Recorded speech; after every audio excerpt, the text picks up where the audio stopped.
RCC स्लॅबचे वजन कसे काढायचे या व्हिडिओच्या माध्यमातून जाणून घेणार आहोत, तर व्हिडिओ शेवटपर्यंत बघा. आपल्याला एक असा RCC स्लॅब दिलेला आहे. त्याची लांबी 10 फूट, रुंदी 10 फूट आणि त्याची जाडी 5 इंच आहे. तर सुरुवातीला जे फुटामध्ये आहे त्याचं रूपांतर आपल्याला मीटरमध्ये करायचं आहे. म्हणजे लांबी 10 फूट आहे तर आपल्याला 3.048 मीटर इतकी येणार आहे.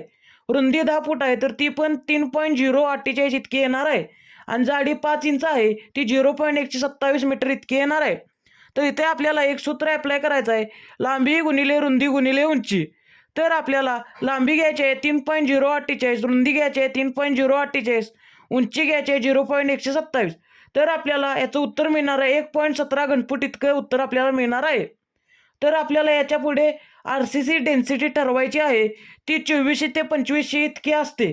तर आपल्याला 1.17चा गुणाकार 2400 ते 2500 मध्ये करायचा आहे. तर आपण इथे 1.17चा गुणाकार 2500ने करणार आहोत. त्याचं उत्तर मिळणार आहे आपल्याला 2949 इतकं उत्तर मिळणार आहे. तर RCC स्लॅबचे वजन जे येणार आहे ते 2949 इतके येणार आहे. तर व्हिडिओ आवडला तर लाईक करा आणि अशाच माहितीसाठी फॉलो करा विसरू नका. धन्यवाद.